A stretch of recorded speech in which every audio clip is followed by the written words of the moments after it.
his own radio show, which is exciting. And it's the Ralph Nader Radio Hour, so you can find that at nader.org. And that's exciting. The one that's up right now, our well-known journalist and author, Anand Giridharadas, to talk about his book, Winners Take All, the Elite Charade of Changing, which argues that rich do-gooders don't really want to change the system that made them rich. No, sounds about right. That's funny. That's absolutely true. Like, when you've got, I mean, the Mark Zuckerberg part of the hospital, like, that was, he gave a lot of money.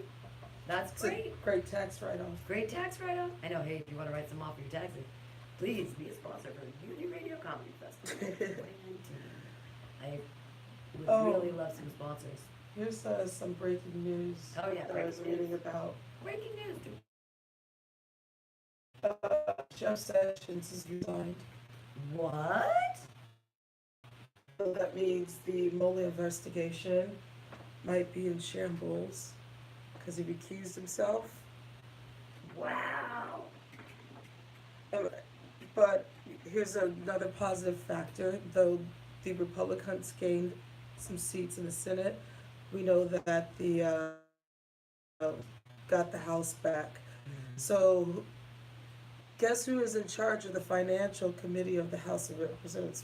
This is perfect. Maxine Waters. I don't know who that is. Maxine Waters, she's a representative of California in SoCal. She's the black woman that he really hates. So is that good or bad? That's a good thing. Oh, okay, good. Well, good. Because she's going to put her foot on his neck. Oh, good. Yeah, so. Okay, I see. I don't know. I was definitely focused on the San Francisco issues. And I'm really happy about C because that is important. That we're going to tax corporations and give the money to... Yeah, I was happy about that one. Yeah,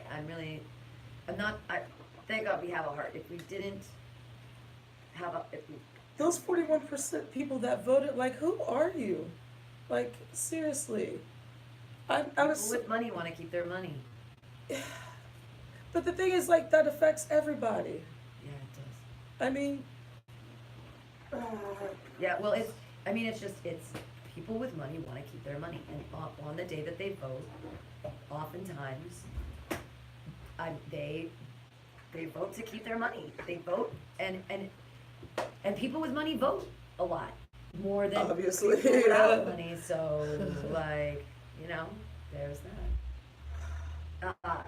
And I don't get it when you see people in poor states voting against, and it's like they vote racism over their own best interest. This doesn't make sense. Like, your governor, like, your governor is the one who's going to decide about minimum wage issues, and there are states now that, $15 minimum wage in San Francisco is amazing, right? Still not enough. Is it not? It's not enough to listen. If we can't even survive, if you make 100 G's a year, you're barely making it here. Please. No, seriously, they did a study here where you have to, in order to live comfortable in San Francisco, you have to at least make $125,000 to $150,000 a year. Yeah. I'm gonna put it in and see what they say.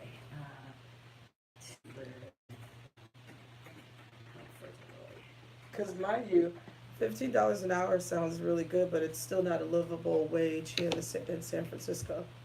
Well, okay, so it's livable if you're on food stamps. I put in, it's giving me all this stuff about later in life stuff, which makes no sense. This is from October 16th, 2018. How much money do you need to live in San Francisco? It's the actual name of the article. Which I think is funny because that's exactly what I put in. And we'll see what they say. Average rent in San Francisco.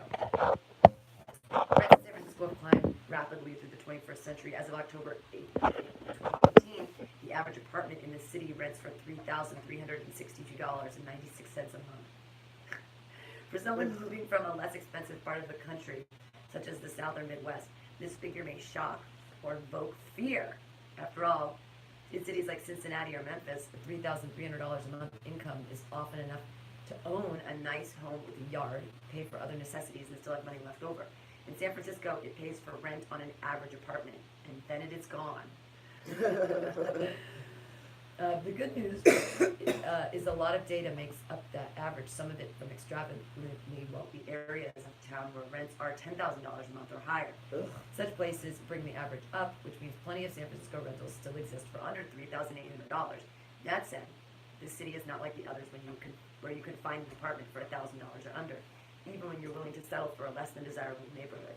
As of 2018, apartments in San Francisco almost invariably rent for $2,500 or higher per month. All right.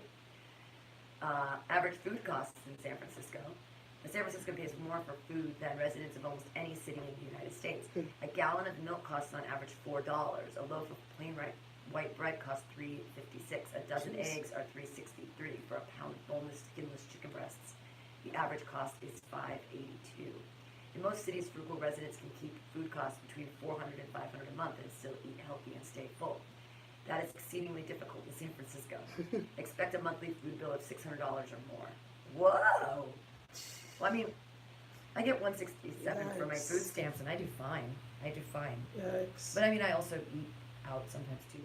And it's a good thing you Cars, work out where you students. work too, because Yeah, that helps too. Absolutely. If you work in the service industry, it cuts down your food costs. So this is crazy. So living in San Francisco is professional. Living a professional lifestyle in San Francisco is far more expensive than being a student. On the bright side, the pay for professional jobs is higher in San Francisco than just about anywhere. As a professional, you've moved beyond the roommate lifestyle, so rent 25 is your solely responsibility. Utilities add another 100, while a monthly food bill of 600 to 700 enables you to eat a healthy diet, but certainly not at fancy restaurants. Transportation runs anywhere from $100 if you're willing to travel exclusively on BART to $300 or more if you drive. Monthly income of $5,000 allows you to live in an average apartment, meet basic expenses each month, while having money left over to use toward unexpected costs such as car repairs or dental work. That amounts to $60,000 a year. With the right education and experience, such jobs are plentiful in the Bay Area. Okay, so $60,000 to live like pretty frugally. Wow. See, now and that's what I tell people is that it doesn't make sense for me to make more money than I do. I would rather I make now and be like quote unquote poor and be on food stamps to have health insurance, because if I don't, I would have to make so much money.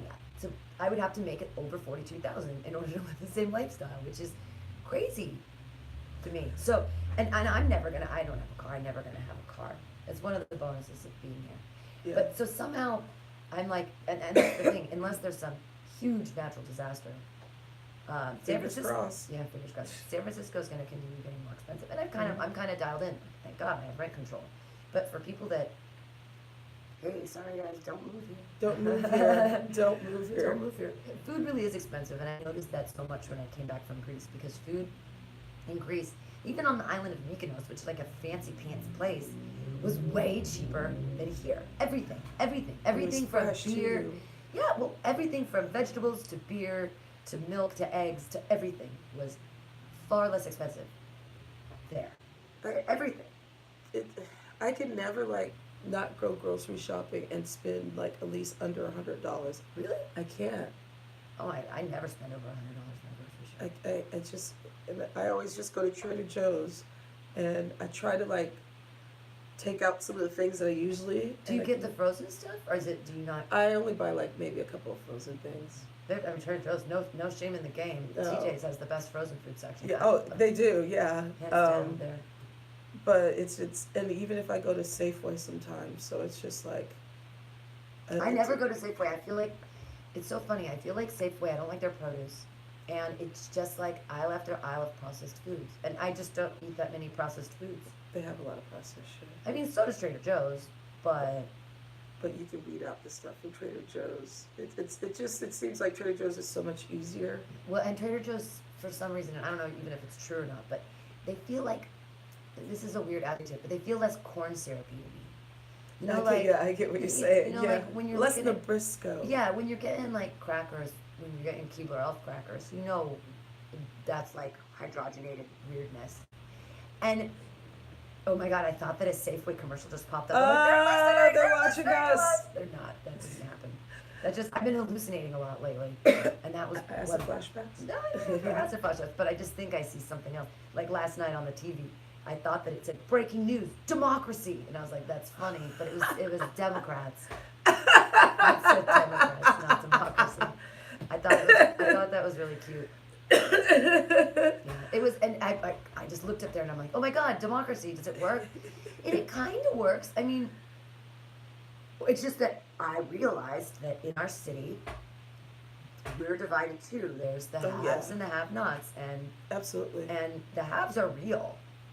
I mean, You know, I think I it's thought they were nicer halves. yeah, the thing that I really wanted to win out of the whole state was the rent control. Right. I was Exactly. really Spreading I rent was control. totally surprised by I'm that. not surprised at all because people rent. I mean, But don't you have? I don't know the study of like how many people rent in the whole state compared to who own homes. You know, because I just going by assumption, I was thinking that there are more renters, especially you have larger cities such as like, Los Angeles, well, the Bay Area, period, because it's so expensive to buy. San Diego, I was, I don't know. We're about to find out. yeah, I'm trying to, but San Francisco Housing News Report says it's cheaper to rent than buy. Yeah. Buying versus renting. They don't really, renting is cheaper than buying homes in What San was Francisco. let me find, oh, I can't, we're on my phone, I was about to look it up. Was it Prop 10? Yeah. Yeah. Oh, here's another fun thing. I did not vote for Dianne Feinstein. Oh, I felt proud about that, but she won anyway. We knew she was going to win, so. I don't know. I'm not happy. It doesn't, it won't tell us those stats. I keep saying renters versus homeowners in San Francisco. And Or look in the whole state of California. Oh, okay. Yeah. Because it was statewide. That was a statewide initiative. Well, everyone wants to live here. I understand it. It's a really lovely place to live. Now you've got property owners and renters versus home. They're not gonna, I don't know how to, not just Prop 10 rent control, 9 ways California homeowners. So here's somebody saying like, these are the people in Orange County that. Oh, that's conservative. Right, yeah, this is conservative. Not just Prop 10 rent control, 9 ways California homeowners politically clash with renters. There we go. This was from September. Uh-oh. And so it was before. If you view politics as largely a pocketbook game, then it should be little surprise that California homeowners and renters don't often see eye to eye on issues of the day. There's a noteworthy owner-renter gap that's likely tied to the economic chasm between the housing segments. In a nutshell, owners are wealthier, and their political leanings show it. Yeah, Yes. the thing is, it's exactly what we say. People with money versus people without money. People with money are like, I worked hard for my money. I worked really hard for my I'm money. not giving it Why away. do you want it? But they really want everyone to serve money to feel pretentious, to feel better. I work in an office and I went to college and so I'm better than you. But I still need you to serve me my latte. And I still need you to serve me my whatever. I don't feel like reading this because I went to college. Right, and hey, I went to college too. I It did doesn't too. necessarily matter. It doesn't necessarily mean that. But people with money, I mean, and it's okay. I used to have money. And I might have voted differently. No, I've always had a heart. voted. I've always had a heart, but you but have still, you have some decency, Pam. yeah, I mean, but still, okay. So here's 9 ways the poll got different results depending on whether it's a homeowner or a renter. Landlord limits. Let's start with an issue I think that's near and dear to our renters' wallets. More rent control. That's what State Right Proposition 10 on the November ballot would facilitate. It's not unexpected that property owners polled would be against it. Only 44% of owners like the idea, while 55.3%. Yes, it's landlords versus Landlords want to make versus renters, and they, for some reason, because they own it, they deserve it more. Well, I own this house and I worked hard for it, and I went to the bank and I went to college and I did this and it's mine. And that house You can be greedy fuckers. that house can be taken away just like that. I mean, do people forget that 2008 was not that long ago? Yeah. Like a lot of people, and the thing is, the housing market hasn't completely, it hasn't. It successfully hasn't been revived, and I don't think it's going to, because a lot of people like don't want to buy because they know that Anti-renters, the pro-bank Democrats, they're old-timey political parties. Renters versus homeowners political divide as wide as California's affordability gaps. I mean, it's no thanks. This is from Orange County Register again. OC likes to point out that, like, they're like, because they're like, we live in Orange County, we all own our homes, we all went to college, and we all own our homes, and so we vote get Republican. your riffraff out of here. Yeah. And you're not, like, it's Orange County, it's so safe and beautiful, and we've got our little picket fences, and everybody's great, and everyone's going to college, and everything's fine, and It's so funny. You can tell the difference of people who live. You know exactly what kind of people live in the OC. Oh, there's some crackers. There's well, but it's just the way that it's the conservative, entitlement and the way that one is raised. It's white. Like when I was growing up and I watched 90210, my school was just like that. But we weren't close to the ocean. But we had all the same outfits, and I was like, oh my gosh, this is a show that mirrors reality. That's so weird. And it was like it's what life I sort thought of it was is so like. fake when I was a kid. Right, but that's like the California lifestyle for rich people in Black Hawk or all that. That is, and they're depressed and they're all on drugs and it's all hidden because they're still unfulfilled. They're still like searching for something. Yeah, and all the money in the world doesn't give you happiness or fulfillment. Well, they had that TV show in the early 2000s. I remember watching a couple episodes called The OC. Yeah. And there was very popular show. Yeah, and everyone was all fucked up. Right, and they're all like backstabbing because they have nothing else, because they have no problem, so they create problems.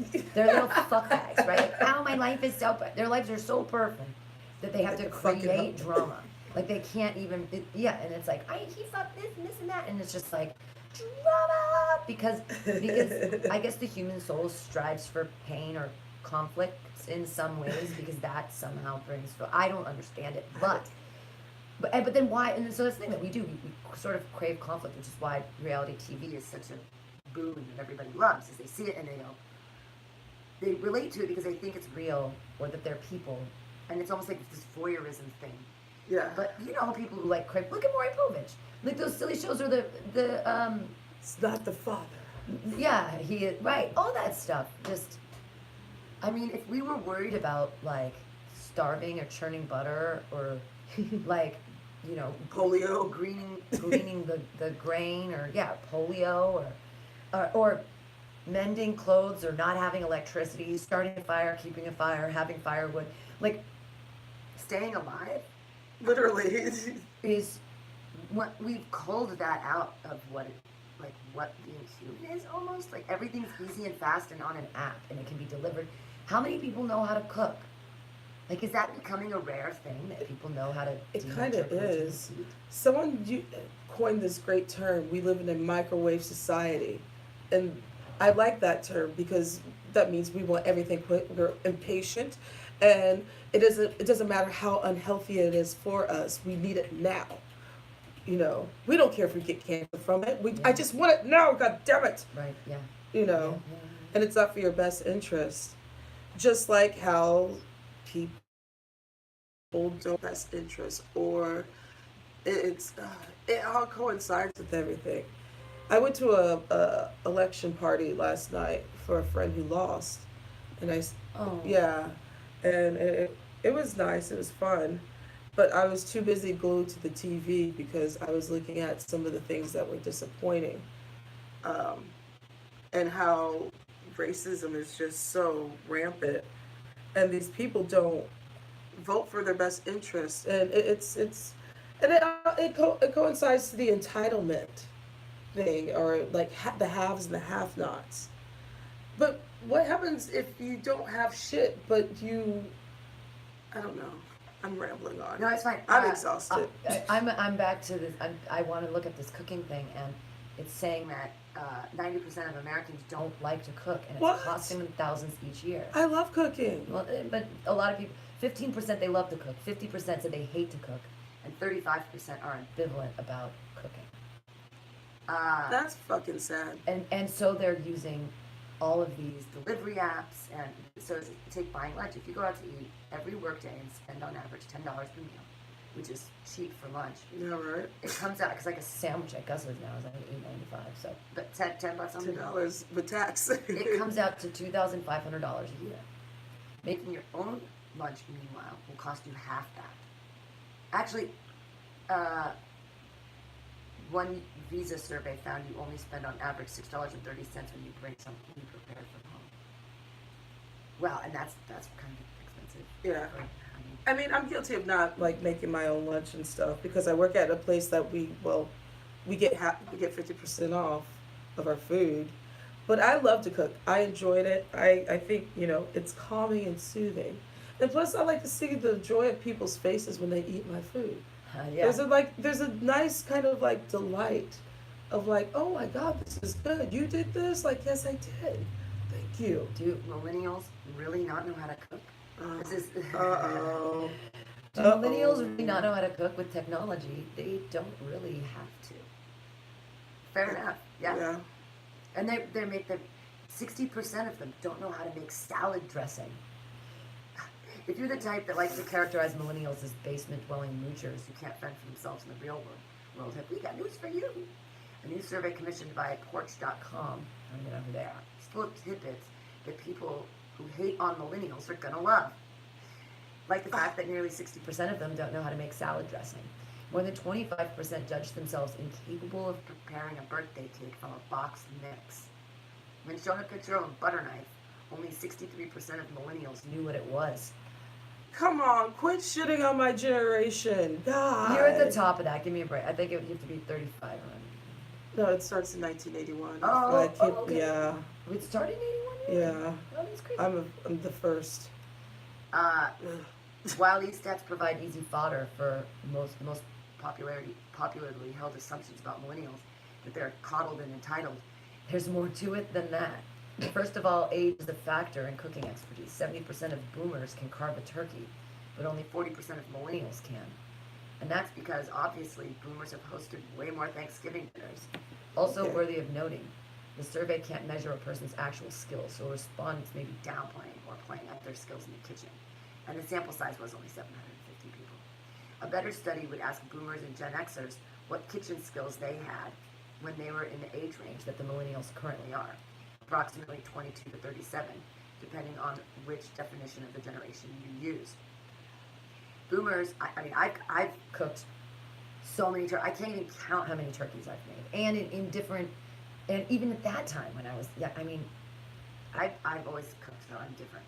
Boomers probably, in junior high, like, when I wanted to have fun, we either, Julie Nelson would either come over to my house or I'd go over to her house and we'd like bake bread or cookies or whatever. That's what Baking cookies was like a normal kind of thing. Like, let's make some cookies. Yeah, like that was the fun thing that we did on a Saturday rather than stare at our phones. Boomers probably would have ranked themselves higher in these skills when they were in their 20s too. They were taught home economics in school. A course that has been cut from many curriculums across America. Yeah. They married younger, started families younger, and were responsible for cooking for others at a younger age. And they didn't have the internet to teach them how to do it, which may have benefited them in certain ways. That looks damn good. Those potatoes look good. Make me hungry. Perhaps part of the reason only half of all millennials can roast a chicken is that their ease with technology has made it harder for them to learn how to cook, even though they might know more about food than their grandparents never encountered, like kombucha or quinoa. Blame it on a factor called cognitive offloading, relying on Google or Pinterest to remember a recipe or technique for you rather than committing it to heart, writes the New York Post. Interesting. I'm guilty. I agree with this because I actually have always memorized things, like always, ever since the beginning of time. And I just memorize things. I read it and I memorize it and I think about it. I just don't. Like phone numbers. I can't do numbers. I can only do like words and concepts.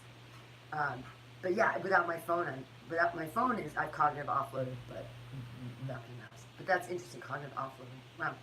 Offloading robs you of the opportunity to develop the long-term knowledge structures that help you create connections, have novel insights, and deepen your knowledge. Benjamin Storm, PhD and associate psychology professor at the University of California, Santa Cruz, told the People, the paper. Millennials and Gen Xers were more likely to get their recipes from internet than boomers, according to a study. And millennials reported watching online cooking videos far more than older generations. A 2015 Google study found that 60% of millennials cook with a smartphone in hand, but their searches can be incredibly basic. One of the most popular items was how to make the best baked potatoes. Millennials are anxious about their lack of skills, one Canadian study found.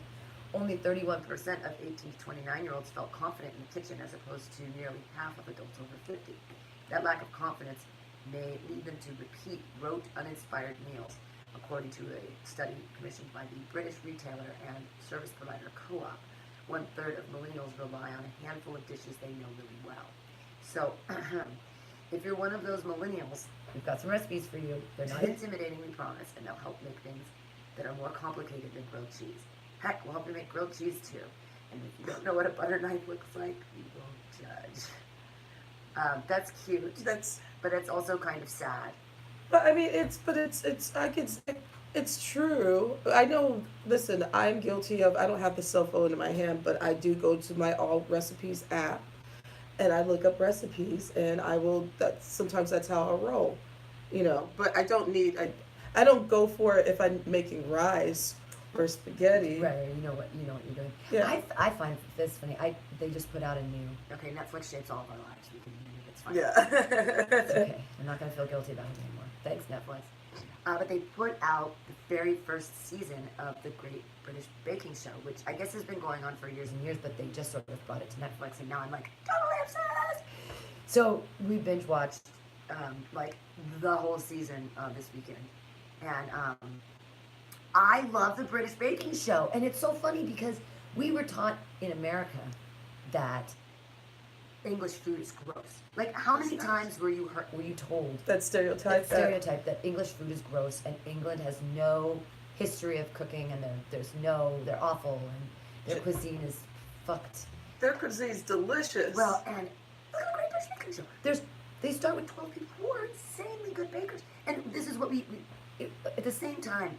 Okay, so I didn't even know that the great baking history in Britain because of the kings and queens and cakes and pies, and they fucking love dessert and sweet things. Wait, they love pastry. Right, but when we came over, then weird, like their descendants or whatever, and they came to the United States, and what kind of like weird xenophobic, we're gonna badmouth the English forever. And we had the shittiest food. Like the beginning of America's start is like, it's like gross porridges and these like bland shit. That's what the Pilgrims brought. Right. It's so stupid though, because in England they had cakes and cookies and scones and fish pie, Scottish scones and Scottish weird names for things, and fucking all of these. There's recipes from the 16th century about like they were making ginger cakes and all of these. I mean, then they had the knowledge of the French because they were buddies with the French because they sort of intermarried. So then you'd have like French chefs, and they were making these, croquembouche, these huge, all these amazing things. They had a lot of game. Why did we badmouth England so hard though? We badmouth everybody, sweetheart, and we still everything. Like we think pizza is ours. No, it's not. Yeah, it's not ours. Like it's when people say like, yeah, pizza American. I'm like, no, tacos. That's not ours. Well, but Taco Bell tacos, I mean, those are like Americanized. That's white people. Like, but the thing is, if Americanized, so like our food is actually has become sort of fast food. Yeah, hamburgers. That's not ours. It comes from Hamburg, Germany. Right. Yeah. And then McDonald's is ours. So it's like we steal and we appropriate, and then, just like we stole this country. Yeah. I mean, well, I did. But like, you know, I guess, but here's, something I did notice that I am proud of living in this country. We finally kind of made American cuisine, like, such as like, American cuisine is mostly more Southern style food, because that I can say is actually ours, because a lot of the food that Southern style came from the slaves and what their masters would toss out to them. So, like for example, Oh, grits, um, biscuits and gravy, country fried steak, meatloaf. sure. You It's know, the bits and parts. the Like, bits and well, parts you and get stuff. like maybe they Corn give, is give you from the the head. Americas. Yeah. Give you the head of the pig, and then it's like, well, I guess I'm gonna make head cheese out of it. Yeah, exactly. Corn is something here from the main. Potatoes are something that, mashed potatoes. I love mashed potato. You can do anything with mashed potato. So I mean that's something, and a lot. And I will say like the farm to table thing is a nice concept that I think Yeah. we've kind of developed here, and there's a bunch of farm to table places in Britain too that I've been to, but I mean, when was the last time that you were in? I was there January. Oh wow. Yeah, so it was almost a year ago, and I ate great. Because British food does not just consist of like pastries and fish and chips. Now you have the influx of, different types of cultures there. So, Caribbean, the best Ooh. Caribbean, like Jamaican beef patties I've ever had were in England. Or Indian food, the best goddamn Indian I've heard that food. Indian food is really. Yeah, the best Indian food I ever had was in London. Wow. Yeah, and that's also the same thing goes for Irish food. Like they have the curry and the potatoes thing, which is pretty damn good. So I mean, Wow. We must be hungry. yeah, we're hungry. Yeah. I haven't eaten anything. I still got tequila swimming in my belly. Why? What was happening that you stayed out so late, or that you? Well, a friend of ours, Theo Ellington, was running in our district, and he had an election party, and Sherrod Walton won. So, but it was nice, and he got defeated. Whatever, but it was nice to be around people talking politics Yeah. and seeing how exhausting. It's a fucking sport. Right. Well, It's a sport. God damn it. It's. I mean, it all comes down to This is why I don't like sports. people with money and people without money, and people with money want to keep their money, and people that don't have money need to be taken care of because the way that we treat people. I mean, it's just next socialism. But if we could value everybody's, I mean, it is about the minimum wage thing, because if we could value everybody's work in a more equitable fashion, Yeah. then we would, I mean, everybody would have a higher standard of living. And that's the thing. It's like, that's the thing though, is that they're like, I don't want my standard of living to go down. I can't let my standard of living go down. What? I mean, it's how big does your house need to be? How much many do you acres need? Well, but even in San Francisco, like things are a little smaller here, and I've met people with 3-bedroom homes that say, oh, it's just the kids have to share a bedroom. We feel so badly about it, and it's like people used to live all in one room. Like, yeah. I mean, things are different now, and the whole point, I guess, of America is that you want to become a rich, pretentious piece of shit, greedy piece of shit like everybody else. Maybe is that the goal, or like is there something higher that we aspire to? Is there like a democratic ideal that was put forth with the Constitution starting "We the People"? Is it really about the people, or is it about the few that are able to control the people, and then the people? That one right there. Because if you control the people give you their money. I mean, if you think about it, like That all of our right there. politicians are actually our employees. Yeah. And yet, But we can't touch them and talk to them. We're just their constituents. We're just the peasants down here. the peasants. That's what There's it always is. been peasants. Yeah, that's what it feels like. Going back to the minimum wage, though, I will say there were some initiatives that I was paying attention to. Missouri, Missouri and was it Arkansas? Forgive me.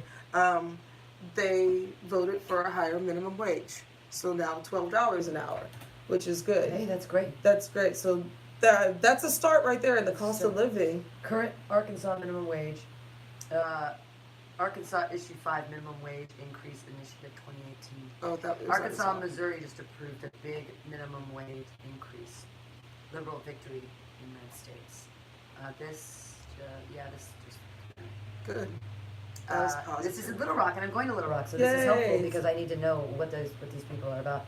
Because I Get your want homework them, on. I want them to laugh at my jokes. I'm so nervous. Identify. In Little Rock, Arkansas and Missouri voters approved substantial increases to their state minimum wages on Tuesday as people across the political spectrum endorsed higher pay for low-wage workers.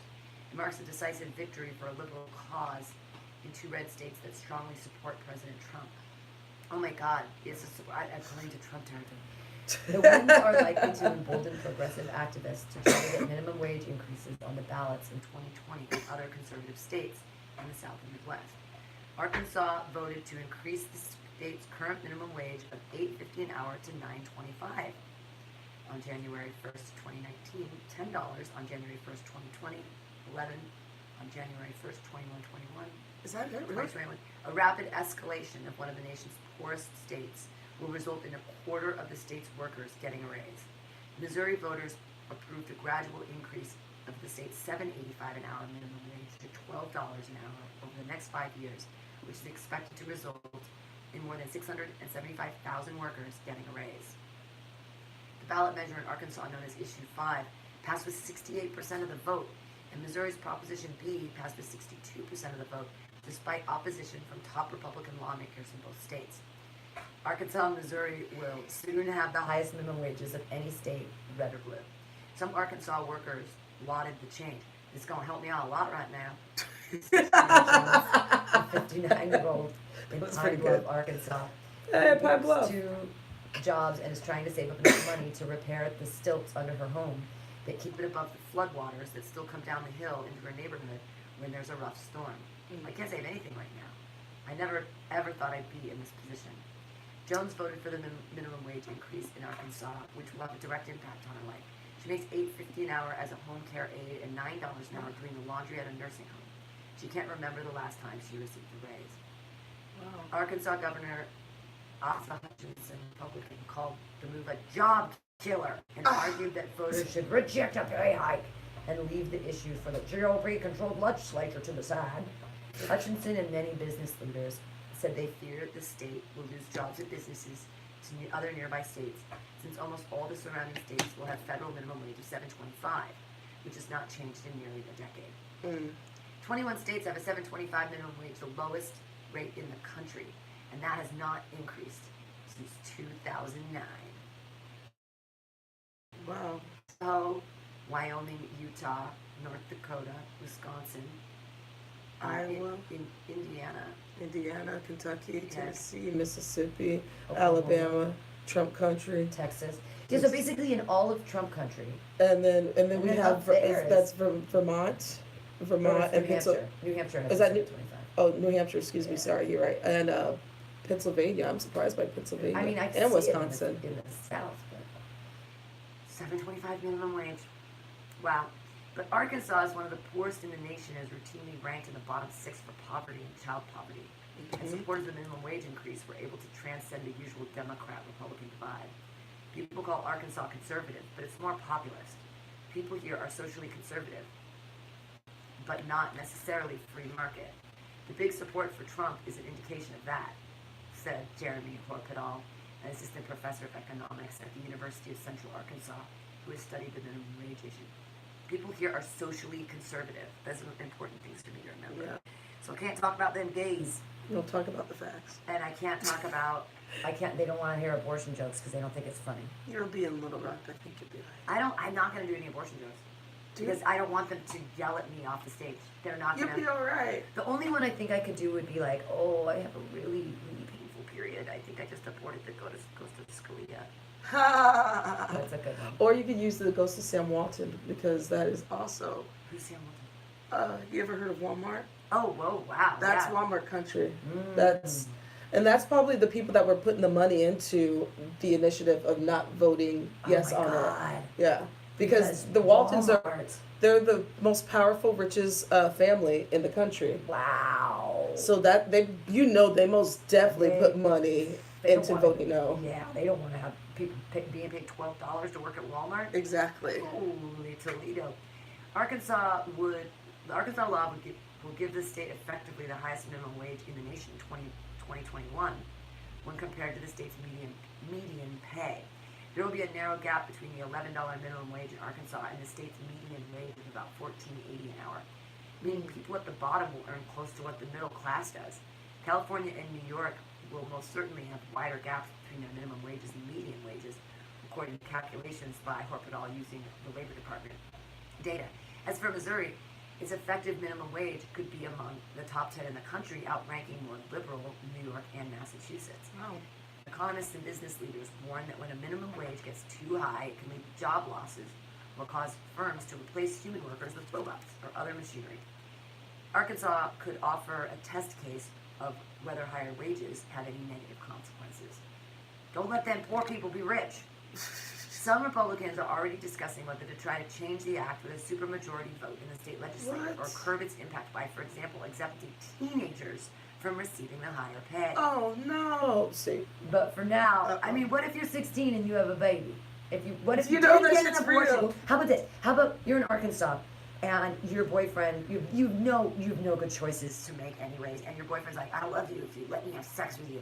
And he's like, oh, condoms feel gross, and we can't afford it anyway. And so now you're pregnant, but you can't have the baby because, oh, yeah, no, abortion's bad. And Planned Parenthood is witchcraft. You gotta have that baby. Your mom had a baby when she was 15. You're 16. You're ready. So then she has a baby, and she's still a 16-year-old, but now and then the boyfriend leaves her because he's a pile of shit. So now she's a single mom. Her parents are mad at her. She has no male support. She's out on her own, trying to raise this baby, and she's got a minimum wage job. at Walmart. Right. That shit's facts. But she is a teenager, so she doesn't. So what if so the teenagers don't get minimum wage? But for now, voters have sent a strong message, and big employers are taking their own actions. Walmart, which is headquartered in Arkansas, is the largest employer in the nation, raised its starting pay to $11 an hour earlier this year. Ooh. Damn! Wow. Wow! I know that. They raised their minimum to... Wow. I did not know that. And Arkansas Children's Hospital System just announced it would raise its entry-level pay from $10.10 an hour to $14 an hour. Wow. In January. The companies didn't formally take a stand on the Arkansas wage vote, but the move demonstrates some major employers think they can absorb the costs. First of all, $8.50 an hour is not enough. It never was, said David Couch, a lawyer in Little Rock who pushed for wage increases to be on the ballot this year. While we are a Republican state, we are compassionate conservatives. This is the right thing to do. Wow, kudos, Arkansas. So I'm starting to understand this. They are a socially conservative state, which means that they are, that's a sweet way of saying closed-minded racist. No, you gotta be fast. Yeah, when they say that, they're socially conservative. It means they don't like the gay marriage. Yeah. And they don't like the women having choices for their own bodies.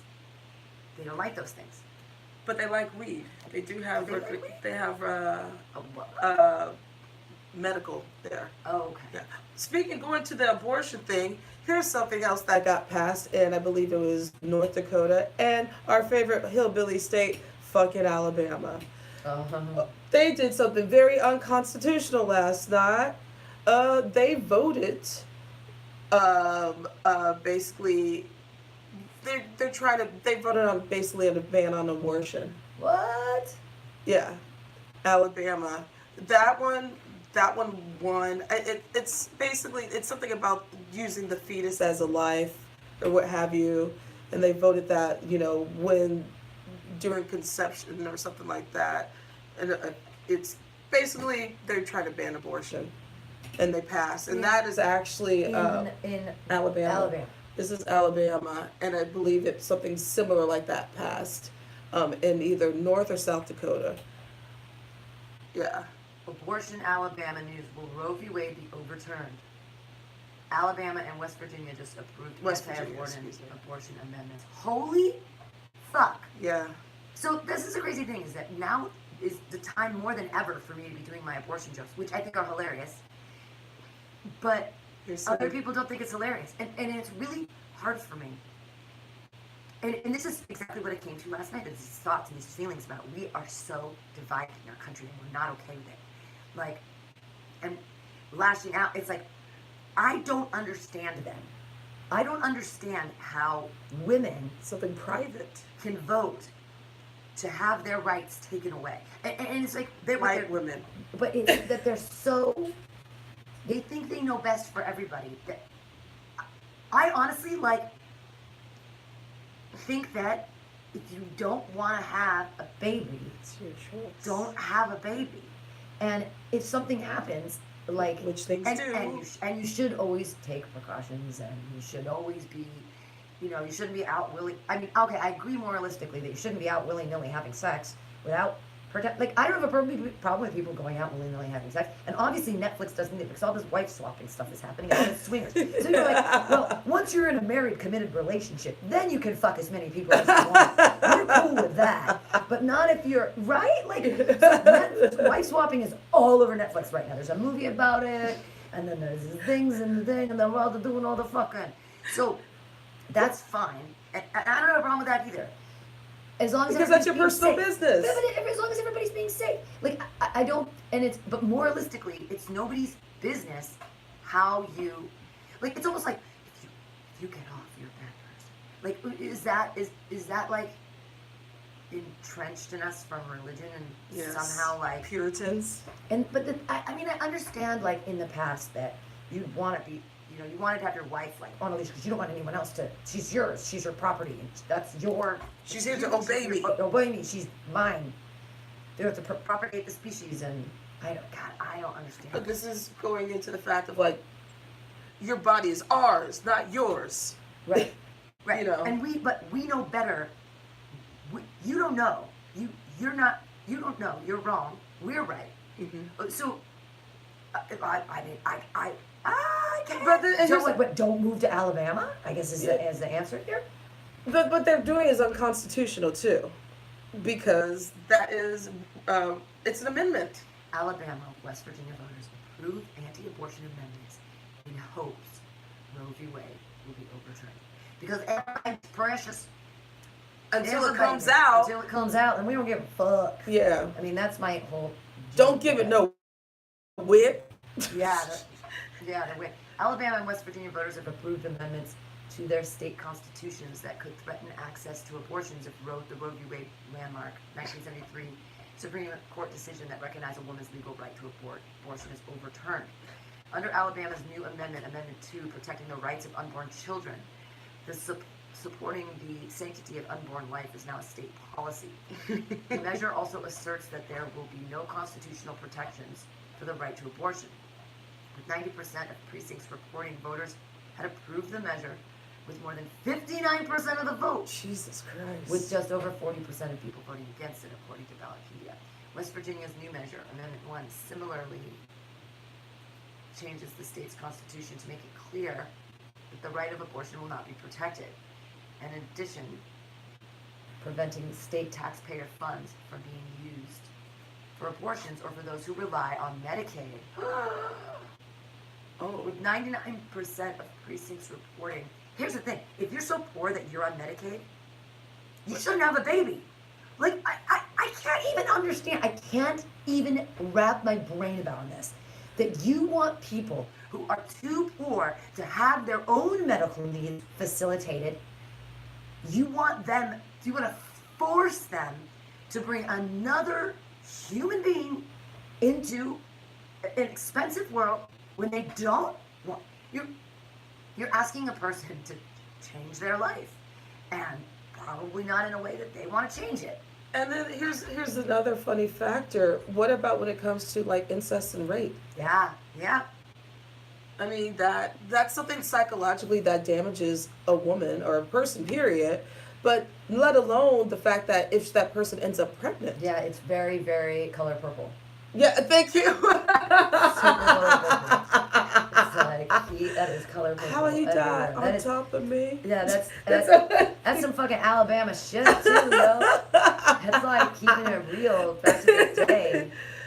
And then I'm sure I wonder if they're gonna dig deep into when they talk about contraception. Yeah, because to teach contraception at a very young age.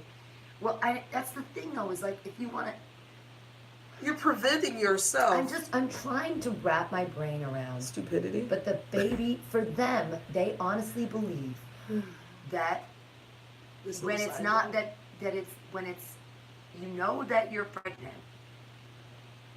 that means God is what bestowed upon you this gift, and you can't make a choice whether you want to go through with this or not.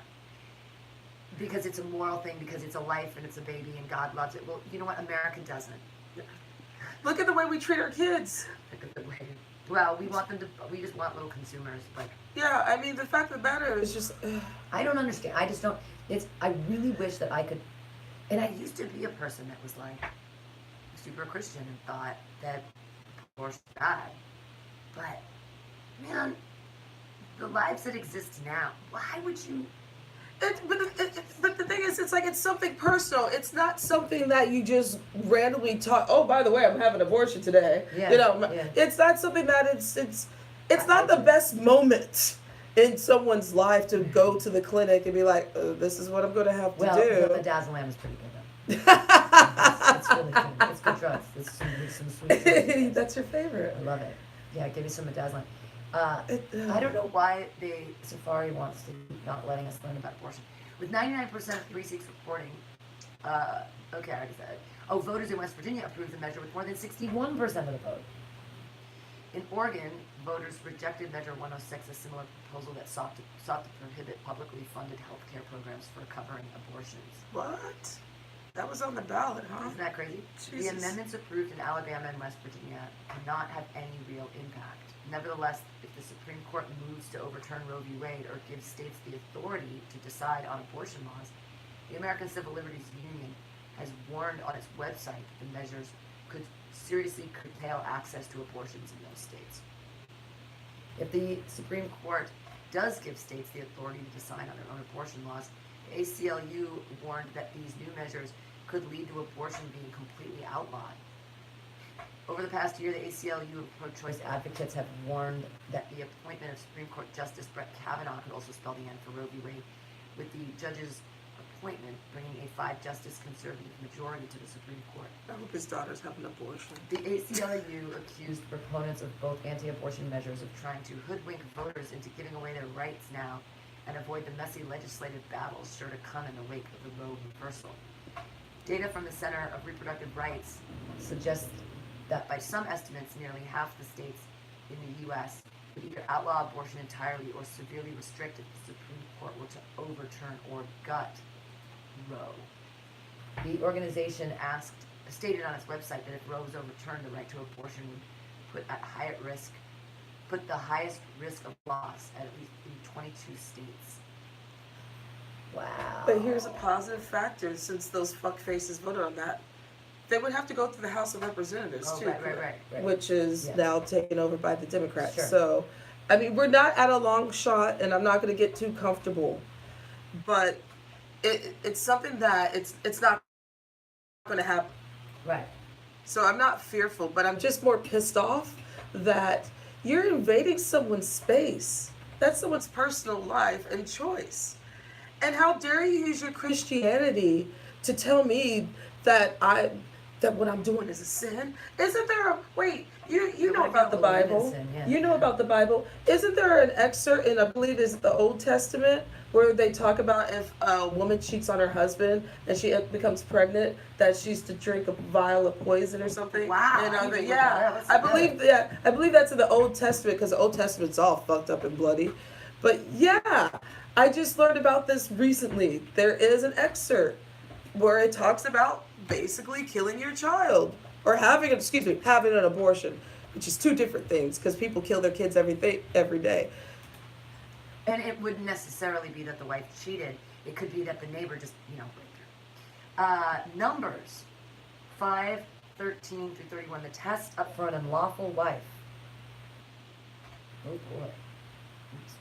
We're gonna get some Jesus up in here. Yeah, excuse me. I'm sorry, this. God, God. because there was no Jesus in the Old Testament. Concerning an unfaithful wife, the Lord spoke to Moses, saying, "Speak to the Israelites and say to them, if any man's wife goes astray and is unfaithful to him, if a man has had intercourse with her, but it is hidden from her husband, so that she is undetected though she has defiled herself, and there is no witness against her, since she was not caught in the act.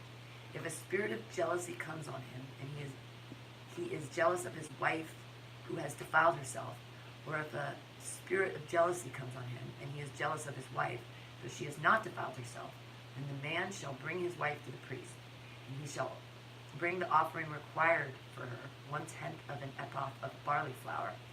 He shall pour no oil on it, and put no frankincense on it, for a grain offer of jealousy, a grain offering of remembrance, bringing iniquity to remembrance. What the fuck? Then the priest shall bring her near, and set her before the Lord. The priest shall take holy water in an earthen vessel, and take some of the dust that is on the floor of the tabernacle, and put it in the water.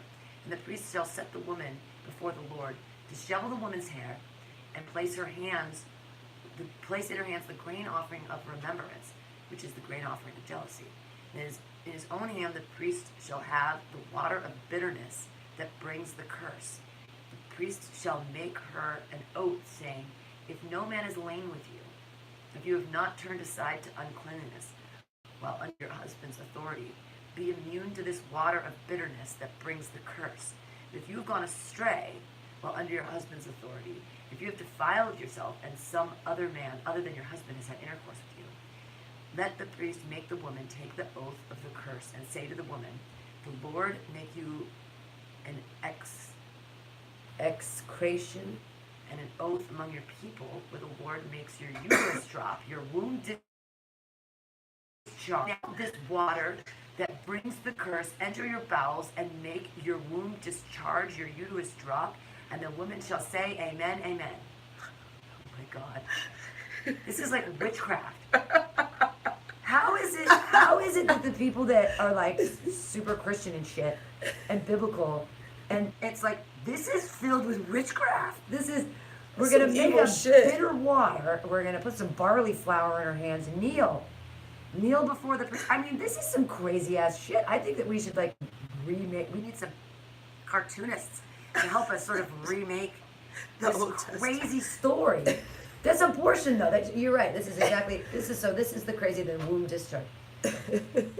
So there's the bitterness that brings the curse. I would say that pregnancy got rid of the curse. You know what I mean? That's a little bit allegorical, if you want what I'm talking about. The priest make the woman take the oath of the curse, and say to the woman, the Lord make you an execration and an oath among your people, where the Lord makes your uterus drop, your womb discharge.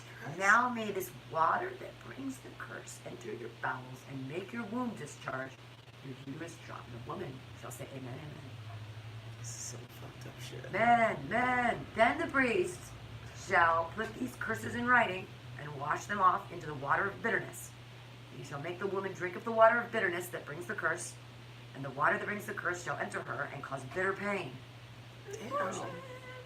The priest shall take the grain offering of jealousy out of the woman's hand, and shall elevate the grain offering before the Lord, and bring it to the altar. And the priest shall take a handful of the grain offering as a memorial portion, and turn it into smoke on the altar, and afterward shall make the woman drink the water. When he has made her drink the water, then, if she has defiled herself and has been unfaithful to her husband, the water that brings the curse shall enter into her, and cause bitter pain, and her womb shall discharge, her uterus drops, and the woman shall become an execration among her people. If the woman has not defiled herself and is clean, then she shall be immune, and she will be able to conceive children. This is the law in the cases of jealousy, when a wife, when under her husband's authority, goes astray and defiles herself. Or when a spirit of jealousy comes in a man, and he is jealous of his wife, then he shall set the woman before the Lord, when the priest shall apply this entire law to her. The man shall be free from iniquity, but the woman shall bear her iniquity. Numbers 5:11 through 31. Amen. Yeah, I mean, and I can't do Jesus jokes in Arkansas. Do you see that it's killing me? You can read this. They're like, amen, and you said amen, her uterus dropped. The Lord gave her an abortion. This is the Bible. Did the priest give her an abortion? Or did the Bible did the Lord give her an abortion? Drinking the bitter flour. This is very witchcrafty. Take the flour and burn it, and then mix it in the water and make her drink it. And if her uterus drops and she wets herself, she defiles, then she's bad. But and she's in tons of pain, then obviously she has defilements. If she's in tons of pain and all these things happen, she's like, ah, okay, yeah. So she's guilty, right? So she's a witch. It seems very witchy. How? Like, I've never read the whole excerpt. it's crazy go nuts, right? This is madness. How do we explain this in church now? I don't. Yeah, I mean, my mind's blown. Sorry. I just feel like Sorry. if the husband is jealous, okay, so what? Isn't that an evil thing? Isn't jealousy a sin, by the way? It's one of the 7 deadly sins. Yeah. Jealousy. Yeah. But why is he able no, to? Yeah. The man shall be free from iniquity. Because it's the wife's fault if she does anything. If a man looks at her, then she's... It's always our fault. Yes. I really want to do feminism jokes, and I feel like... God damn. 10 things only people in Arkansas will understand. The Razorbacks have every Arkansanian's undying love. The Razorbacks. Razorbacks. What's a Razorback? Razorbacks are. Razorback It's the college team mascot. Okay. The outdoors are an Arkansans' second home. Arkansas isn't called the natural state for nothing. In fact, open spaces always seem to be showing off wildflowers in bloom, yibbity-dibbity, boating, trails. All right. Arkansans really know how to appreciate the simple life. When to take a breather. When it comes to life in Arkansas, you expect to move at a slow pace. Mm-hmm. Maybe some cities like Little Rock, Conway, Fort Smith, and Fayetteville take on a busier day in comparison to the state's plentiful small towns with a rat race mentality in short supply. There's nothing but sitting on your porch listening to the sounds of birds and frogs after a day spent outdoors. It's fucking boring. No, it's fine. I just have to figure out no abortion jokes. I'm not allowed to make fun of Jesus. I kind of want to do all my feminist material. I guess cats. Do they like cats there? Yeah. I'm talking about finger banging. I'm not talking about sex. But they're very. It said that they're. You'll be in Little Rock. You'll be fine. I know. I have to MC. I have to have the first set. I'm so nervous. You'll be fine. Arkansans have a festival for everything. It doesn't matter if it's harvest or Christmas, summertime, or the first weeks of spring. Arkansas can pretty much find a festival. Okay. You can talk about weed. Everyone here says y'all and reckon, and they're darn proud of it. Arkansans locals pull from their own book of catchphrases, and those that are easy for outsiders to decipher, and some require further translations. Arkansans may describe that a crooked fence is being cattywampus. I think cattywampus is the word. Or over there yonder to describe a location, which are simple enough, but angry as a wet hen may be confusing to those that didn't grow up hearing it. And words like y'all and reckon are often included in daily chats, and they feel as natural as punctuation. Arkansas, you can make friends faster than you can say hello. Southern hospitality still reigns true in Arkansas. It's easy to make friends, even if you're new to the area. But if you're spooked, get out of here, nigga. I heard this year at Halloween we're not allowed to say spooky anymore because of its racial connotation. Oh, come on. It's very San Francisco. Stop. It's a San Francisco school district for you. You're not supposed to say schools. We're a little bit too PC out here. People here have a camouflage outfit for every occasion. That's true. That is fucking I can make true. a joke about camouflage. I mean, I can make a joke. I have to start thinking about that camouflage, blending in. You're always looking like you're going to fucking war or hunting. Right. Well, but but I've got to think I'm trying to fit in somehow. I used to make a joke about camouflage. People in Arkansas appreciate good food, a lot of it. There's a lot of fat fucks out there. Supper in Arkansas means good southern cooking, whether it's slab barbecue or serving fresh fish surrounded by homemade sides. While ketchup and ranch dressing are still popular as comfort foods, organic produce is also part of the menu. And nothing's more fun than baiting, catching, and frying your own fish than having equally fresh produce aside in your dinner. That's true. Arkansas can drink any out-of-state visitor under the table. If you make moonshine yourself, you know someone who does. The amount of alcohol always outnumbers the amount of food at any given get-together. But thanks in part to large breweries on and similar to those in Fayetteville Ale Trail, you're also learning about differences in beer that you probably weren't past. If you haven't yet, be sure to check out the Saddleback Brewery, West Mountain Brewing Company, and Stone's Throw Brewing Company to see what the fuss is about. And in the natural state, tractors are usually the blame for gridlock. Okay, blah, blah, blah. Camouflage, razorbacks. No Bible jokes. You'll be fine. Arkansas, I've spent many times down there, and it's definitely when I was a kid. So I feel so dumb, but I can't even point to it on the map. Like if you showed me a map of the United States, it's like maybe near Louisiana. it just showed you the map. Oh, it's did right. Yeah, it was. It's right below my home state. Oh, okay. Right below Missouri. Missouri. That makes sense. Yeah, and then under it is Louisiana. Okay. Yeah, We watch dangerous storms from our front porches. that's Country true. road head nod or one finger waving while driving. We're super friendly. We treat strangers like family. Until I see some niggers in my property. We marry young. Yeah, Arkansas that's true. ranks us third on the list of youngest married states. That's not a good thing. We say weird stuff. In fact, we could have entire conversations using just our idioms. Ain't he cuter than a bug's ear since he was knee-high to a grasshopper? If it's made of water and looks relatively free of flash flooding, we'll swim in it. That's true. We've got great access to fresh produce, Fried green tomatoes. but most of us prefer to fry our vegetables. Yep. We serve gravy Mhm. for all 3 meals. We also have a gravy for every occasion. This is Tuesday afternoon gravy. Iced tea, please. Yeah, Sweet tea. sweet year-round iced tea. Look, they're burning seed. They're burning crosses. Spontaneous bonfires. Yeah, with Burning crosses. crosses. Yeah, that's funny. Spontaneous bonfire or KKK rally. Bring your own tiki torch.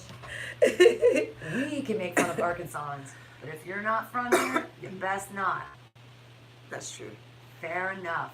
I will say, I remember there was one time I really got scared. Okay, so this is where I'm from. Right, yeah. This is Missouri, so I'm a little bit from like an hour away, and then this is Fayetteville, and then Harrison, Arkansas is the most racist place. And we used to have to drive through Harrison, Arkansas, to get to Pine Bluff and Little Rock. This is Pine Bluff. That's Little Right, Rock. Pine Bluff. What's in Pine Bluff? That's predominantly a black town. Oh. Yeah. But basically, Harrison, Arkansas was Klan country. And I Oh. remember my mom, I would want to get something to eat, and she's like, we got to drive through Harrison. Wait till we get out of Harrison first. You never wanted to stop in Harrison, Arkansas.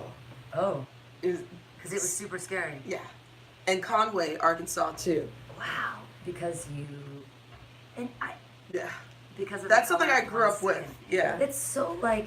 I mean, I hate to be all like new agey in California and San Francisco and be like, it's like I don't understand why we're not all Yeah, I mean, I get it. I understand that, like, there's a real history of oppression from white people, and it goes back a long way, and it still exists. It still exists. But is it? It's just so weird because, I mean, I don't understand how. I guess everyone has to hate someone. Yeah. But isn't the most dumbest retarded thing is hating someone because of the color of their skin? Like it's so petty. And you know, even Why can't we just hate ugly people? right. Can we all be together and be like, you know what, let's find. But then the thing is that ugliness or beauty is so subjective. So like, I how hate do stupid people. Yeah, how do we? Can't we? Yeah. I mean, I hate ignorance. It's just like, wow, I just don't understand how dumb. I can't say hate because that is let's just say I kind of loathe. Yeah, sure. You know, but even that's something in my own timeline that I remember as a kid, like being afraid of, like, oh, we're coming up on Harrison, Arkansas. Like, I always wanted to go to this place called Dog Patch USA. It was a amusement park, and they always would show it on the TV when I was a kid. And I'm like, I want to go there, Mom. Why can't I go to Dog Patch USA? Honey, that's in Harrison, Arkansas. You don't want to go there. Sure. Well, my ex-husband never wanted to go to the South. He was like, there's no reason to go there together. We are an interracial couple, and that would be stupid. He's like, why do we want to do that? There's I mean, it's no not. point. Yeah, I mean, trust me, it happens here too. But the fact of the matter is, it's just more in your face there, which I prefer. It's advice. It's That's the way I grew up. Like, if you're gonna hate me, you gotta hate me in my face. Yeah, hate me to my face. The culture of Arkansas is a subculture of the southern United States that has come from the blending of heavy amounts of various European settlers' culture with the culture of African slaves and Native Americans. Southern culture remains prominent in rural Arkansas Delta and South Arkansas. The Ozark Mountains and the Ouachita Mountains retain their historical amount. Arkansans share a history with the other southern states. It includes institution of slavery, the American Civil War, Reconstruction, Jim Crow laws, and segregation, the Great Depression, and the Civil Rights Movement. Really effective. On a more abstract level, Arkansas's culture can be seen and heard in literature, music, sports, film, television, and art. Arkansas is known for such authors as John Gould Fletcher, John Grisham, Charlene Harris, and Maya Angelou, and for musicians and bands such as Johnny Cash and Charlie Rich. For interest in football, hunting, and fishing, for the films and television shows filmed in their state, actors and actresses from Arkansas, blah, blah, blah. So that's a nice way of saying, like, that's pretty racist. This is Wikipedia. I'm like, what? This is the culture of Arkansas. I like the fact that they mentioned that, though. The people of Arkansas are stereotyped both by their manners and for being highly religious. No Jesus jokes, Pam. Language in Arkansas is a combination of several different subdialects of Southern American English found across the state. The state's culture is also influenced by our economy. So this is the thing. If they're all highly religious, they should love my Jesus jokes. They should fucking love them. Because I'm not like, I mean, I can't do my knock knock, who's there? Jesus, Jesus who? Because they'll be like, we know. I mean, I can do